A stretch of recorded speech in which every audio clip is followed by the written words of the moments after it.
All right, guys, welcome back for returning people, for new people. How's it going?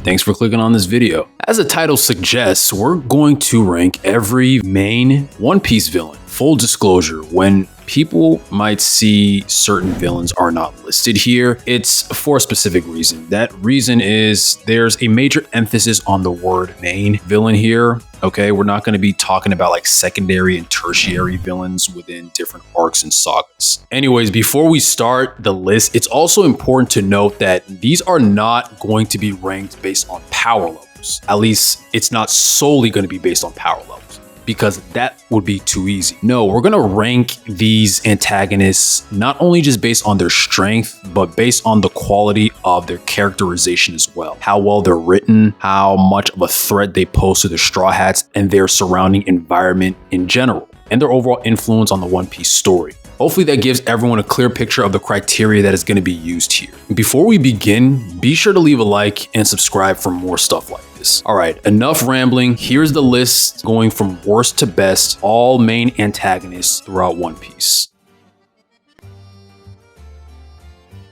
I mean, good lord, what a stupid villain. This guy is such an unserious antagonist, it's really not even fun. I remember watching the anime for the first time, and after initially seeing this guy, I hated everything about it, okay? Like his midget ass height, his fake ass crimson chin, and his annoying voice. When Luffy beats his ass out at sea, I swore it would be the last time we were going to see him. But unfortunately, like a pest, he returned. And the worst thing about him is that he's a part of an arc that I think is amazing. Drum Island is the arc where we got Chopper introduced, and his characterization and backstory is not only tragic but well written. Drum Island also has really good side characters like Dr. Ian and Dalton as well. Unfortunately, Waffle makes everything in the arc worse, and not in a good villainous way.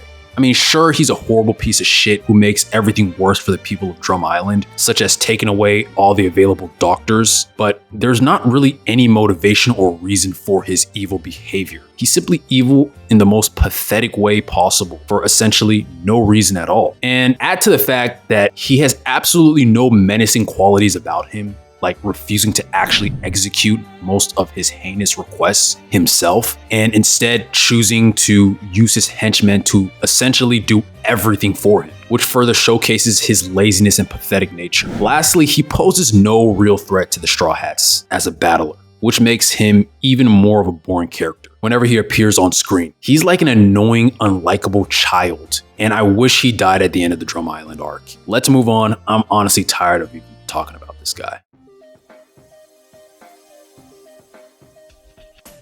Full disclosure, every character moving forward, I don't actually hate like Waffle. At the worst, I probably just don't like the character, and Caesar would go into that category. Caesar, kind of like Waffle, is pretty pathetic, and what makes things worse is that Caesar is introduced pretty far into the One Piece story. When Caesar's introduced, we're at the point of the story where you would expect to hopefully only be shown quality antagonists. Unfortunately, Caesar's lack of aura permeates throughout the Punk Hazard arc, and ironically, like the title suggests, Caesar is punked around by the Straw Hats once he's captured a lot. So much so that any respect or intrigue one may have had for the character is completely gone. When he was not being punked around, he was either too busy complaining about something or yapping about how Doflamingo would get vengeance for him or whatever, further proving how pathetic he was as an antagonist. The few things he has going for him though is his overall intelligence as a scientist. Like being able to manufacture devil fruits is pretty ingenious. That, and he was able to incapacitate the Straw Hats, which was kind of impressive.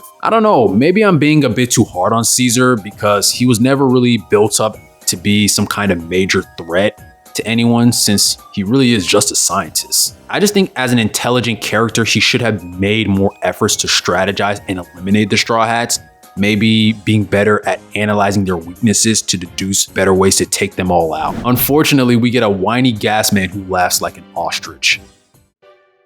He's probably the most generic One Piece villain in the entire series. He's basically the first main villain we see as well. And no, I'm not counting Alvida, she's barely even worth mentioning in the video. Morgan really does not have much to offer outside of showing how corrupt the Marines can be and how arrogant he is in general. Like, dude made a whole statue of himself for no reason, like he's some all-time great athlete. I'm happy when Luffy finally broke that shit into pieces. And his crash out isn't even that cool either, because Luffy and Zoro take him out in like 10 seconds. He does have a pretty nice stronghold on Shell's Town, and his axe hand is kind of cool. He's less pathetic than the last few antagonists, and at least he has a menacing look to him, so this seems like the best place for it. Moria is basically like a stronger Waffle, okay? Lazy as hell, entitled, and overall an uncompelling antagonist due to too many of his personality traits. And it doesn't help that he's built like a pear either. Tough to be a menacing antagonist when you look like you get out of breath for simply walking upstairs. Thriller Bark is one of the worst arcs in general, and he's one of the main reasons why. I guess some redeeming qualities about Moria would be that when he finally stops being a lazy piece of shit, he's actually kind of strong. Like, you can kind of see how he was a warlord of the sea, but not really. I mean, he's kind of lame, and his tall ass would probably be best served helping the Knicks get rebounds.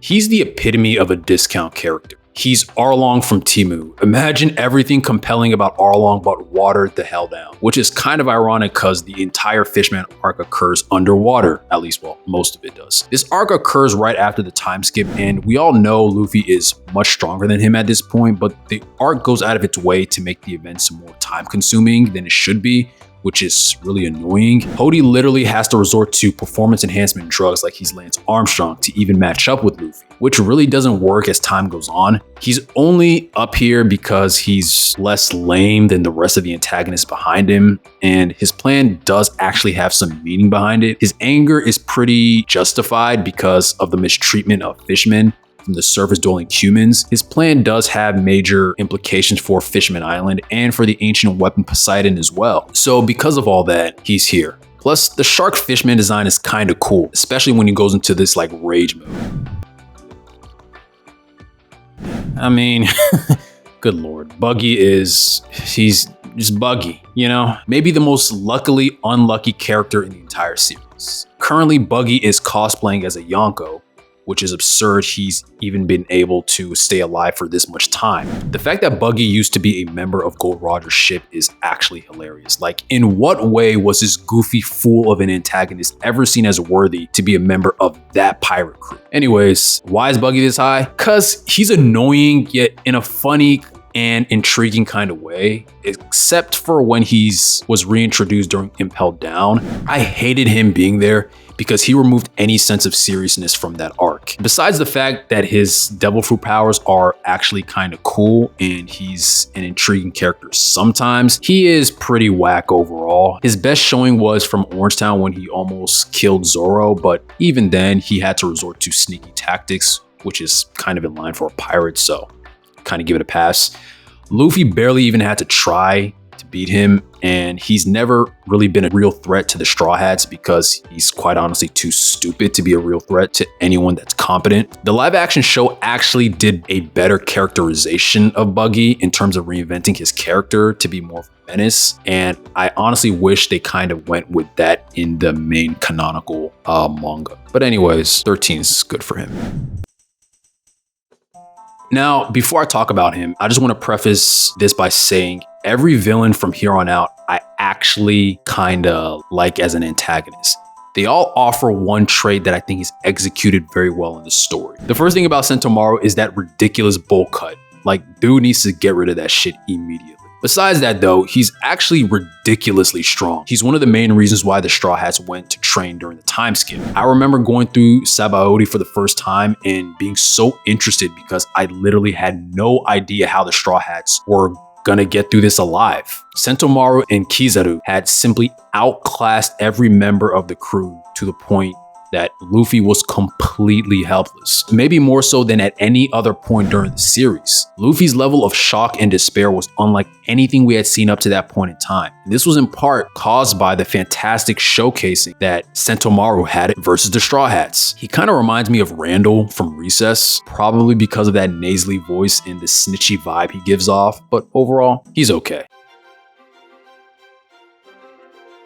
Don Krieg, I think, is a decent villain and kind of underrated for when he was showcased in the series. Not necessarily for his strength, because in all honesty, he's not really that powerful at all. Like, Centaru is several tiers stronger than him. Again, though, this is not ranking simply based on strength, but about the quality of the antagonist as a character. If I had to boil Don Krieg down to one word to really define him, I would say deception. We first see him straight up ask for food from the Baratier and then subsequently look to take over that ship and murder anyone that gets in his way after receiving food from the Baratier. His thing is winning by any means necessary, and he will use any dirty tactic to be able to achieve this. He's literally someone who would use Navy battleships to lure unsuspecting people thinking they were actually the Navy, and then use that to his advantage to catch them off guard and take their resources. This level of deception, I think, is great for an antagonist to have, especially for someone whose role is that of a pirate. He's more of a traditional pirate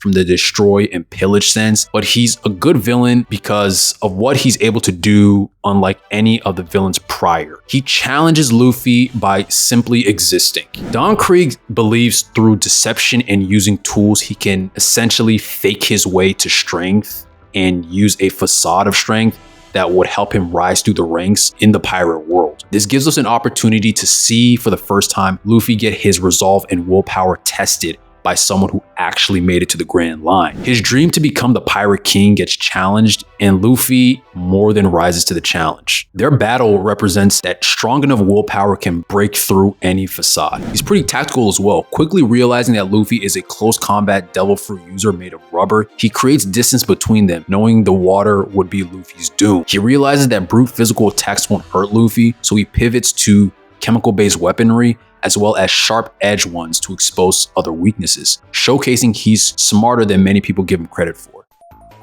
Kizaru is a fan favorite, and for good reason. The guy is a pretty unique antagonist. Usually we see antagonists be like these guys that are like battle-hardened, rough, tougher kind of guys. But for someone who has risen to the rank of admiral in the entire Navy and to be so easygoing and laid back is quite an anomaly. The main reason he's risen this high in these rankings, though, is because the power he's exhibited throughout the story. Remember how we spoke about how Centaru was a part of a team that challenged the Straw Hats and brought them the most despair? Yeah, Kizaru was the one leading that team. Besides Mihawk, he got closer to murdering Zoro than any person we have seen up to that point in the series. And if it wasn't for Rayleigh and Bartholomew, the Straw Hats certainly would have died at Sabo. While his laid-back personality is cool, he won't be hired due to his lack of any menacing qualities, personality-wise, towards his opponents. He's basically way too laid back and relaxed, and he really hasn't shown to have any underlying motivations or depth as a character outside of basically being this super powerful photon-based Navy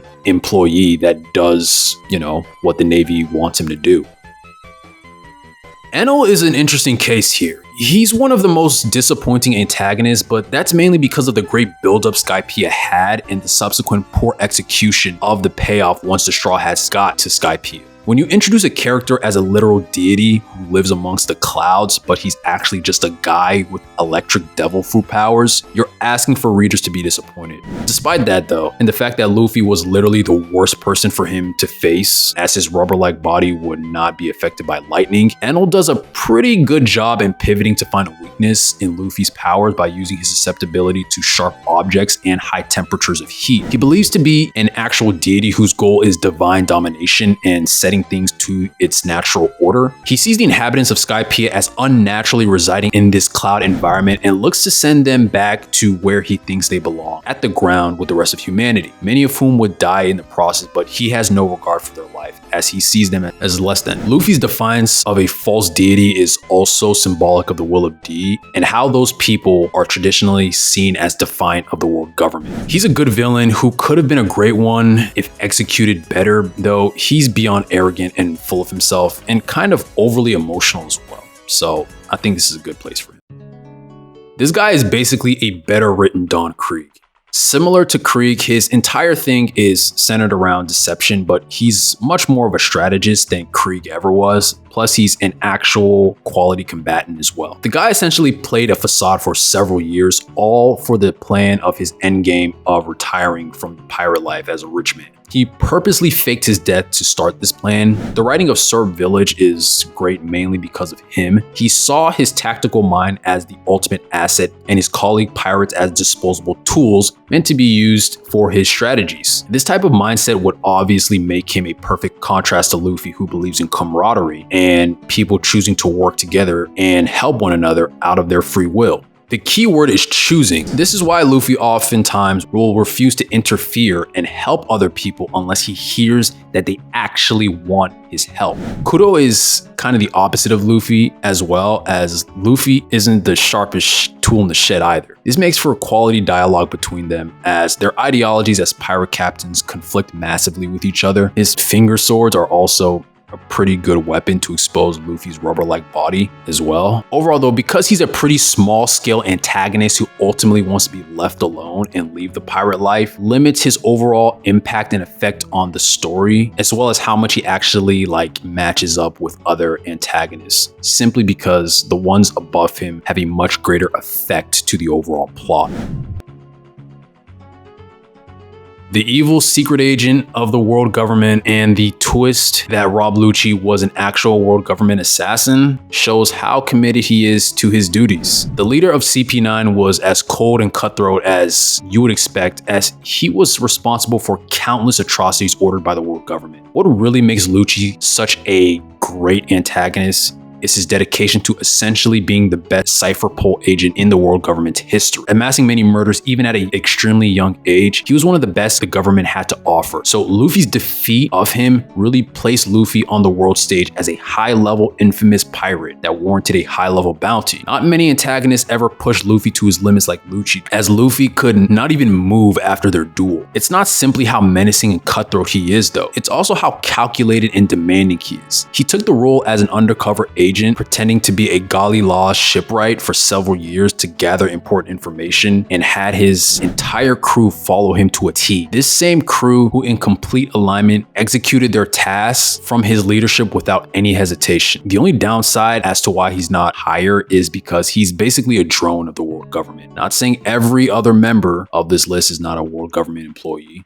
Spoiler alert, most of them aren't. But the ones that are at a much higher level than Luchi, and therefore have the capacity to affect much greater antagonistic actions in the overall One Piece story. And being that he's a covert op assassin, he's most likely never really going to be used to affect change in any grand scale.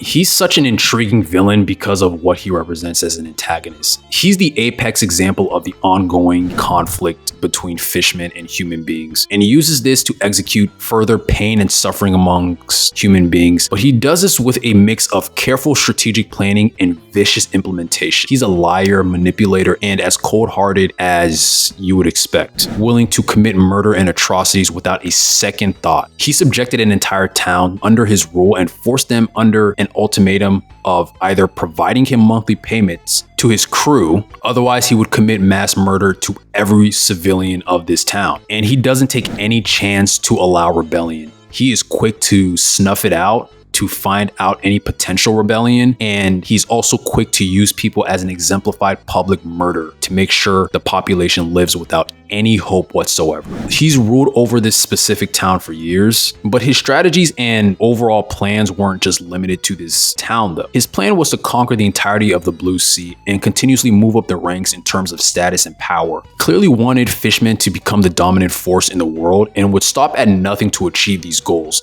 I do feel like he kind of got stagnant somewhat, as Arlong Park was not some major empire that expanded to a multitude of places, and it didn't really cover a wide area like some of the other characters on this list, which made him not quite as capable of wielding power and influence in the One Piece world. Besides that, I think he's a great antagonist for Luffy and the Straw Hats, as he is able to be used as a conduit to showcase how much Luffy actually cares for his crew members and how far he's willing to go for them.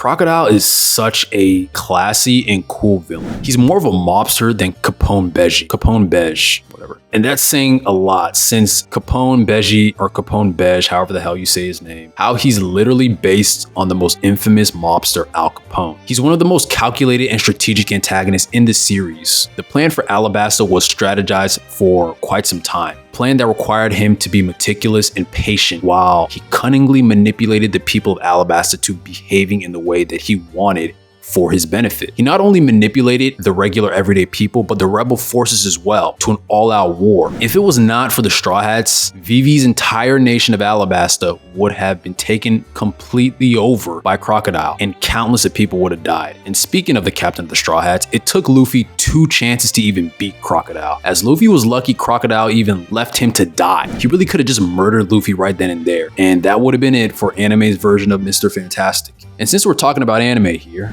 let's discuss his power set, which is similar to Gaara of the Sand in that, yeah, he can control sand. He can also use his abilities to absorb the moisture, and this was a tactic he used versus Luffy to help win against the Straw Hat for the first time. To go along with all of this, he was also a warlord of the sea. Deceiving the Marines, he used their resources for his selfish gain, all while controlling the organization Baroque works behind the scenes. He's above Arlong here because not only is he stronger than Arlong, since he was actually able to hand Luffy a major loss, I think he was simply further along in spreading his influence over the world. His efforts weren't towards just some measly village, but over an entire kingdom, which contained many cities and towns. Plus, I think he's just a better strategist.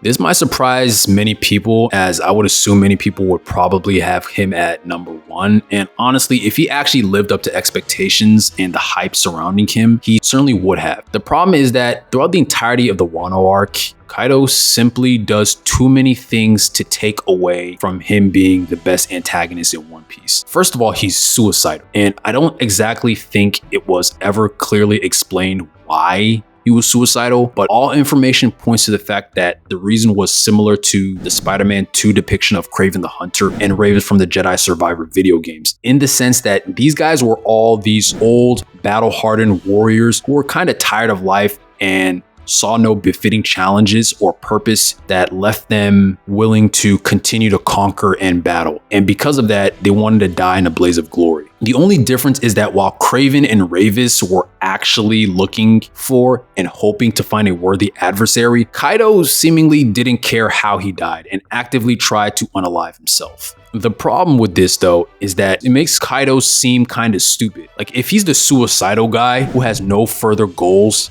he sees as worth accomplishing, why exactly is he going through all the trouble of having Doflamingo supply him with artificial devil fruits to create an army to oppose the world government? Why is he bothering teaming up with Charlotte Linlin to go after the One Piece to find Laugh-Tale? Why is he trying to take over the mainland of Wano and create this pirate utopia centered around having only the strong survive? He's such a contradictory person to the point that there really was no way I could place him in the final 3. Add to that the fact that he's a fucking drunk, and not in the menacing malicious way, but in the sloppy foolish way. And there was this scene in the anime where he was completely intoxicated and he started crying baby for essentially no reason whatsoever. Like, he's a kind of an emotional wreck, and not in an intriguing way. The emotional depth to his character is poorly written, and I'm not sure if this was for comedic relief, but it really wasn't funny at all. It was simply just weird and out of place. All these things take away from the menacing character he was built up to be, because there doesn't seem to be much logic behind his behaviors. Despite all this, one may ask, well then, why is he all the way up at number 4? Well, it's because he's basically the most powerful person on this list, and he defeated Luffy so many times, even plot armor was exhausted by how many times it had to find a way to keep Luffy alive. He's the only person on this list to effectively kill Luffy. Kind of similar to how Goku nearly died to awaken Ultra Instinct, Luffy actually had to die essentially to awaken Gear 5. Maybe not had to, but whatever. And gain the powers of a literal deity type figure to finally beat Kaido. He has a great character design, and the strategic elements of using Doflamingo and Caesar to create an army of devil fruit users to overthrow the world government is such a grand scale, cool plan that you gotta give him some credit, right? But the negative character traits mentioned before, plus the fact that he almost got killed by Odin and needed a subordinate to use a dirty tactic for him to win, just kind of dilutes his character overall. She's such a fun character, dude. She's ridiculously overpowered. She talks a bunch of shit. She literally killed her child because he was in the way when she was on a hungry rampage. Like, she's such an unpredictable and wild antagonist, and it's thoroughly appreciated. She's a Yonko for a reason. Even at a young age, she was a pure menace to society. As a pirate captain and someone who controls massive amounts of territory, she was on a short list of people the world government refused to fuck with because of how powerful she was. Like Kaido, she wanted to find Laugh Tale, get the One Piece, and become the king of the pirates. Unlike Kaido though, her motives actually make sense. She was not out here with goals to accomplish while simultaneously trying to commit suicide. She, like many of the high-end antagonists on this list, is as manipulative as possible, machinating the Vinsmokes to stealing their high-end technology and planning on killing them afterwards is as cold and pirate-like as possible. She was so powerful the Straw Hats literally needed to align themselves with other pirate crews to devise a highly meticulous strategy with a multitude of unique weaponry just for the chance to kill her. I really would have had her at the number 2 spot, but her lack of control over her hunger and her lack of control over her emotions in general is kind of unbefitting of a Yonko and made her more susceptible than she really should have been. Overall, a fantastic antagonist though.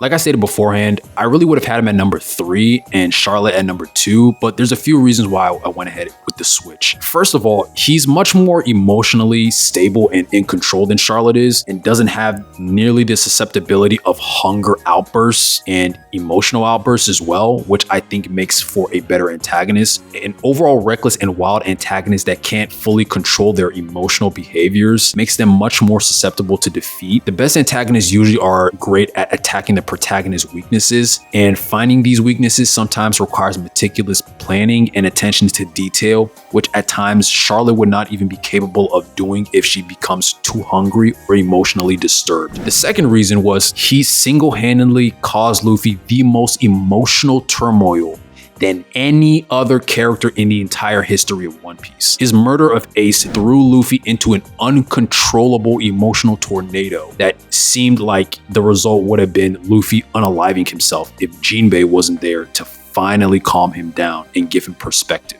His murder of Ace is why people hold Marineford in such high regard. Now, there's other reasons why he's this high though. He's ridiculously powerful, as he's a no-nonsense Marine Admiral who was able to ascend to Grand Admiral after the events of Marineford and after defeating freaking Aokiji as well. He's such an overwhelmingly menacing antagonist who obviously has deep hatred towards pirates and Luffy specifically. I literally cannot wait for the obvious Luffy versus Akainu battle as Luffy looks to avenge Ace. Limited to Navy headquarters as the current Grand Admiral, he has not been able to take much action himself since he answers to the 5 Elders, which limits his overall impact to a certain extent, but the last guy has no limits. And at number 1, we have Don Quixote Doflamingo. Dofi is one of my favorite anime antagonists of all time. Even back when I was a One Piece hater, I still knew of who Doflamingo was. He was essentially One Piece's version of Pain from Naruto. He's one of the few characters who I had high expectations for, and he actually exceeded those expectations. He has this unpredictable and evil aura about him that reminds me of the Joker, as if he's actually an agent of chaos as well. Unironically though, his underworld moniker was Joker. He's also from nobility as a Don Quixote, which in turn makes him a natural adversary to Luffy, as Luffy, being a part of the Will of D, have historically been against those of the world government and the noble families. As a criminal underworld boss and 7 Warlord of the Sea member and the king of the island of Dressrosa, I personally don't think there is a single character outside of Emu